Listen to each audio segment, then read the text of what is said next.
Salam, xoş gördük hər birinizi. Bu günlərim çox gözəl, çox möhtəşəm, əsl sezonu olan heyvanın bol vaxtında, bol sezonunda hazırlamanızı tövsiyə edəcəyim heyvan mürəbbəsi hazırlayacağam. Mən heyvaları öz həyətimdən dərmişəm, öz bağımızın heyvalarıdır.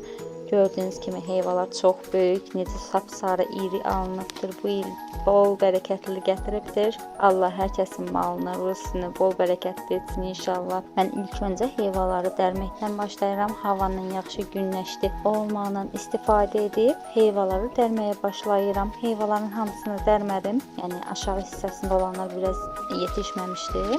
Üzəri yaşıl kimi qalmışdı deyə. Yuxarıda olan hissələrindən dərdim. Yəni sarı olanları gördüyünüz kimi çox böyük, çox gözəldir. Adam baxdıqca baxmaq istəyir. Heyvaları dəyirib bir qaba yerləşdirirəm. Təxminən 23 kiloqram məndə indi əlimdə heyva var. Bunların yarısını kompot, yarısını turşu, yarısını varina mürəbbə yəni edəcəm. Heyvaları yaxşı-yaxşı yuyub təmizlədikdən sonra başlayacağam mürəbbəni hazırlamağa. Hazırlamağa keçmədən öncə kanalıma hələ də dəstək olmamısınızsa, dəstək olmaq üçün abunə olub zil butonunu aktiv etməyi unutmayın.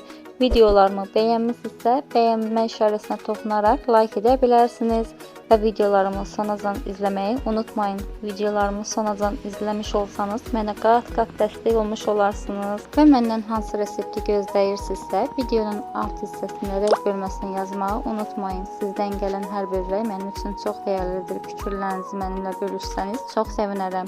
İndi isə keçək hazırlama qaydasına. Hazırlamaq üçün dərdiyim heyvaları yaxşı-yaxşı yuyub təmizlədikdən sonra suyu çəkilməyini gözləyirəm. Suyu çəkildikdən sonra dilikli bıçaqla dilimlər halında doğrayacağam. İri-iri dilimlər halında doğrayacağam. Yəni çox incə olmaz. Çox incə olarsa heyvan mürəbbəsi bişirərkən quruya bilər. Onun üçün biraz iri ölçüdə dilimlər halında doğramağa başlayıram. Heyvanın çürük hissələri olarsa heç narahat olmayın. Çürük hissələri təmizləyib yaxşı-yaxşı yuduqdan sonra mürəbbə üçün istifadə edirəm. Gördüyünüz kimi çürük hissələrini çıxarıram.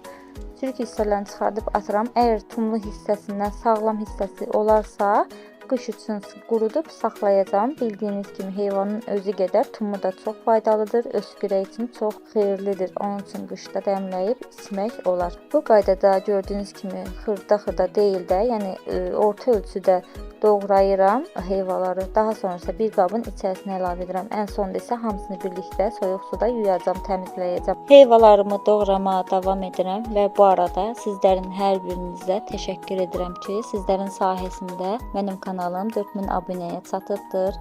İnşallah sizlərin sayəsində kanalım daha da böyüyüb inkişaf edər və mənə videolarımı bəyənib sonacan izləsəniz qat-qat dəstək olmuş olarsınız. Dəstəyinizə davam etmənizi çox xahiş edirəm. Yaxşı ki varsınız. Və heyvalarımı yaxşı-yaxşı doğrayıb yuduqdan sonra bişirəcəm ləyənin içərisinə əlavə edib üzərinə çıxacaq qədər soyuq su əlavə etdikdən sonra ocağın üstündə qaynadıram.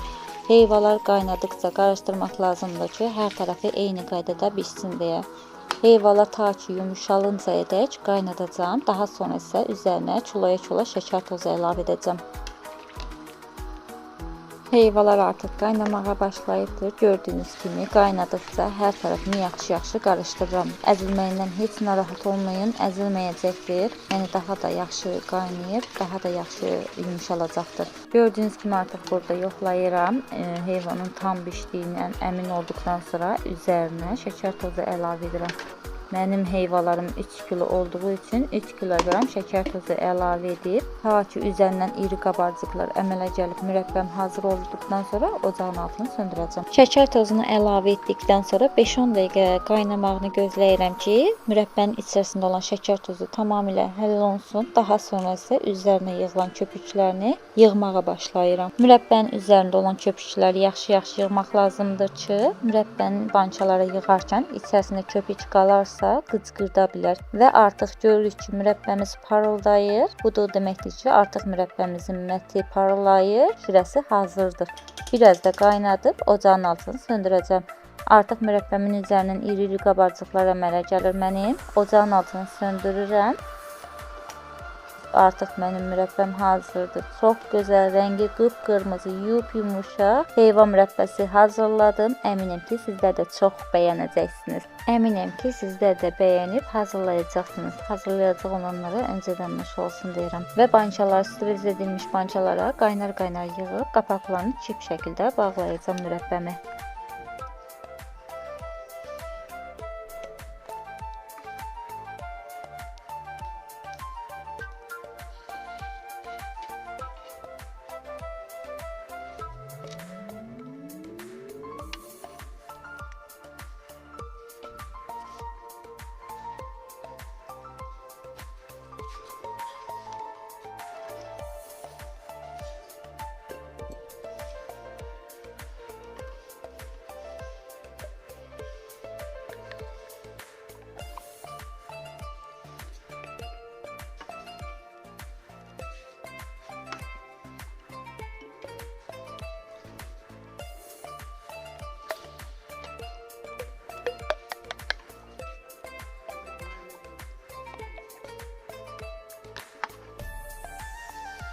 Mürəbbəmi qaynar bançalara yığıb bitirdim. İndi isə qapaqlarını çip şəkildə bağlamağa başlayıram. Mənim 3 kiloqram bişirdiyim heyvadan hardasa 5 bança yarım heyva mürəbbəsi alındı. Və budur, qıpqırmızı, yumuşaq, rəngi göz oxşayan heyva mürəbbəmiz hazırdır. Arı da bu nemətdən öz nəsibini gördüyünüz kimi aldı artıq. Yəni nə qədər etdimsə, arı imkan vermədi videomu çəkməyə. Qış uzunu saxlaya biləcəyiniz göz oxşayan, rəngi qıpqırmızı, yumuşaq heyva mürəbbəm hazırdır. Sezonu ikən bol hazırlamanızı tövsiyə edirəm. Allah hər kəsin bağladığını ağız şirinlə yeməyi nəsib etsin inşallah. Və mənim kanalıma hələ də dəstək olmamışsınızsa, dəstək olmaq üçün abunə olub zil butonuna aktiv etməyi unutmayın. Və videolarımı sonacan izləyin. Videolarımı sonacan izləmiş olsanız mənə qat-qat dəstək olmuş olarsınız. Və mənə nə sualınız olarsa videonun alt hissəsində yorumlar qismini yazaraq paylaşa bilərsiniz. İzlədiyiniz üçün təşəkkür edirəm. Gələn videolarda görüşmək ümidi ilə. Hələlik sağ olun.